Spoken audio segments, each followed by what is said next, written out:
Moore was not out of work for long, being scooped up by the LA Chargers to take over for offensive coordinator duties. As for Dallas, the possibility remains that head coach Mike McCarthy will call plays, which he did a majority of his time in Green Bay. Here's our Dan Orlovsky on the idea of McCarthy taking the reins.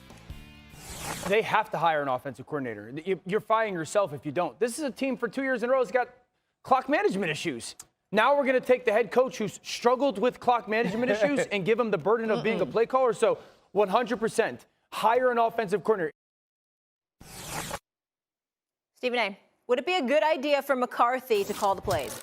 No, I don't believe that. The reality of the situation is that as a head coach, it's at least been a question as to whether or not he could handle those responsibilities. The reality is that when we looked at the last 2 years, like Dan Orlovsky pointed out, there have been clock management issues. There have been issues with penalties. There have been issues with guys that didn't seem to know what the hell they were doing from time to time. And when you've got that as a malady, you've got to address that as a leader of the franchise. When you're preoccupied with the offensive side of the ball, the overseer that you need to be as it pertains to the entire team, offense, defense, special teams, and making sure that the people that you've allocated responsibilities to are all doing their job, that could be to some degree compromised. As far as I'm concerned, that's tantamount to having two different head coaches. Dan Quinn handles the defense. He would handle the offense. Well, who's the person making the final decisions? I think that's something that we have to deal with, and I think that over the last decade or so, no disrespect whatsoever, because Mike McCarthy is a Super Bowl champion. He does know football. I'm not trying to throw any shade on him whatsoever, but that's been a long time since you pulled that off. I don't think you've earned the right to have dual responsibilities, running the offense and being the head coach. I'm sorry. I don't subscribe with that at all for somebody like him.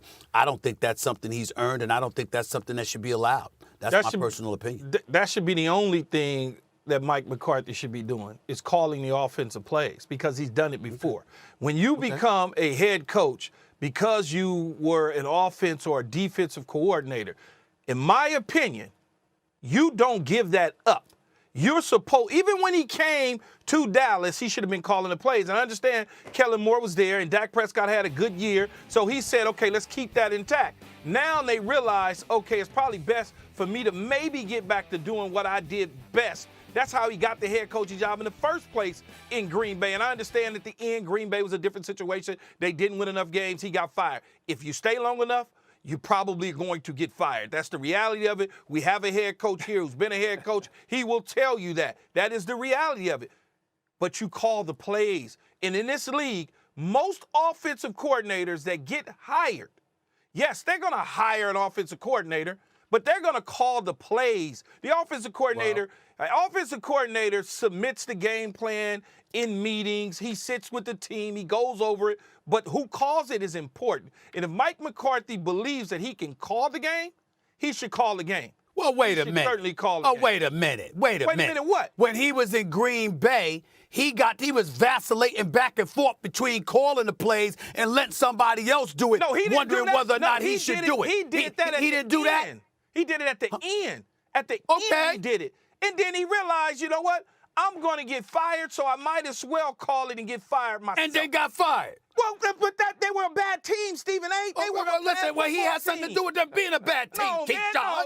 He did have something to do with it. He didn't have nothing to do with them being a bad team. They was hurt. Being a head coach. They was hurt and they was broken down, Stephen A. They were hurt and broken down, man. Let's be honest here. Did Aaron Rodgers, am I remembering, is my recall incorrect? Did Aaron Rodgers not allude to him being a bit archaic and outdated, and they felt a new, fresh voice needed to be in there? When LaFleur comes in there, did they say a new person? Let me tell you something. Now that you don't went down that rabbit hole, it happens. I played with Tony Dungy in Tampa Bay. They felt like Tony Dungy wasn't doing what he was supposed to hit. The voice had got stale in the end. They sent him packing in the damn rain. They sent him packing in the damn rain. And guess what? He went to Indianapolis and won a Super Bowl and set up another Super Bowl team. Come on. Well, come on what? I'm saying not the Tony. You can't bring the Tony Dungy situation up because we all know there was something more to the Tony Dungy situation. No, now, come on now. I don't compare those two. I don't even think about. I know you're right about Dungy, but that was more than just football to me.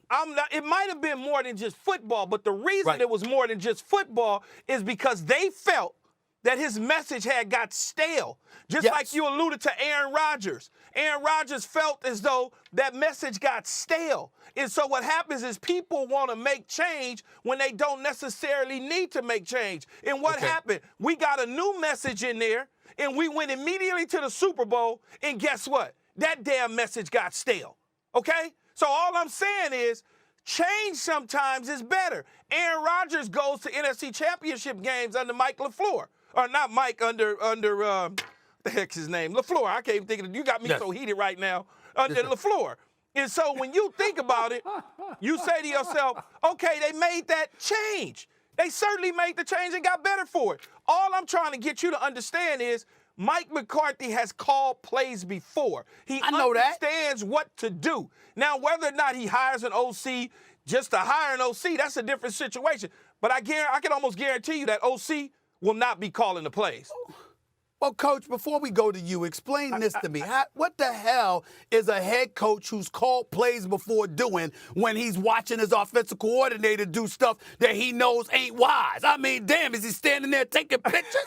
I mean, what the hell is going on? He's a head coach. What are you telling me, man? I mean, go ahead, Coach. I'll get back to Keyshawn in a second, but go ahead, Coach. Okay. Well, let me clear something up with the Tony Dungy situation. Now, that's my brother.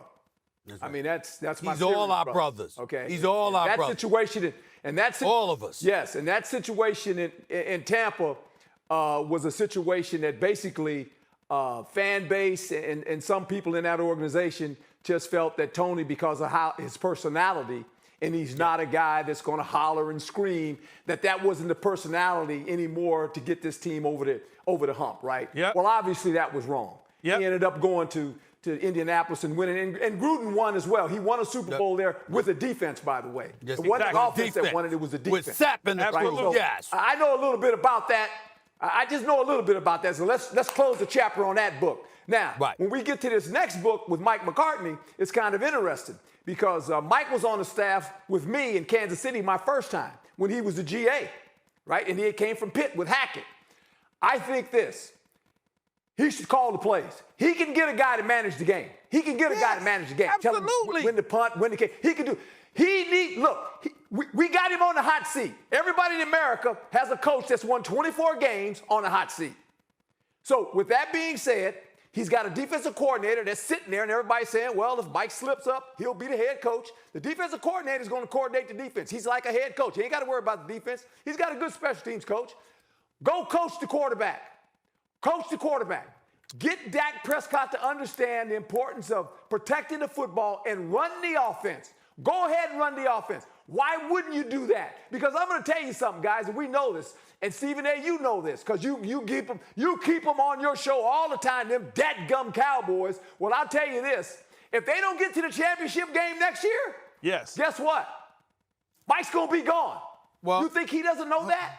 He knows that. Hold on. I'm going to go down the way I want to go. And I'm going to call the offense. And I'm going to coach the quarterback. Go get him. Get him, Herm. That's what I'm trying to tell you. Get him. He don't want it. First of all, ain't no get me. First of all, ain't no get me. Hold on. Let me speak. Let me speak to my two football brothers. Let me tell y'all something right now. Y'all ain't gonna be that damn slick. You ain't getting away with this. Hold on now. Hold on. I'm getting to my point, Keyshawn. Hold on, bro. First of all, let me be very clear. I thought Mike McCarthy deserved to be on the hot seat going into the Tampa game. You had to win that game. If he lost that game, I think he would have been gone and he would have deserved to be gone. Immediately upon winning that game, I said, hot seat off. You handled your business. Now we're going up against a team on your level, if not better. Okay, you give them your best shot. You do what you got to do. So I didn't feel he should have been on a hot seat once they beat Tampa. Having said that, I'm not averse to what y'all are talking about. When you say he should call the plays because his future's in his hands, I got that. What I'm saying is, damn, you were the head coach. What were you doing when Kellen Moore was doing stuff you didn't want to do? You were the head coach then. Were you just standing there taking pictures, posing like you were in spandex or something? What the hell was going on? You were supposed to be there monitoring the situation and going like this. Kellen, that ain't the way you go. You can respond quickly, and then let me get to break. Am I wrong in saying that? That's what I'm asking y'all. Yeah, Am I wrong in saying but a head coach is coaches- supposed to say something? But coaches do say stuff. They tell them, hey, give me your best play on third down. Give me your best play on second very down. vague. That's what coaches do. What the But hell you want they me ain't to more do? direct than that? They ain't more direct than that? Ask Herm. Herm be the head coach, man. Ask Herm. I'm just Well, telling I you did, from a player's you were the one that perspective. interrupted. I did ask her. Ask Herm. Well, Go ahead. Keyshawn's right. You're going to make some suggestions, but what you don't want to do, Stephen A., and this is very difficult, when a game plan is set, whether it's offense or defense, you understand prior to the week of competition when you get into the game, you don't want to all of a sudden walk up to the coordinators and start second guessing what they're calling. Now, you have suggestions during the course of the game, but once you do that, now the coordinator, he's scared to death because you're looking over his shoulder. So, that's part of it. Like Andy Reid, right? Andy Reid calls some of those plays, right? He has a great working relationship.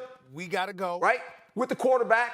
Right. So, that's part of it too. All right. Here's what we're going to do. You don't get to talk, Stephen A. No, yep. Oh. Molly got to go to Yep. commercial. Yep. You don't get to talk. Stephen A., listen, you lost that one. It was bad. It No, I was didn't. 2-on-1. They mansplained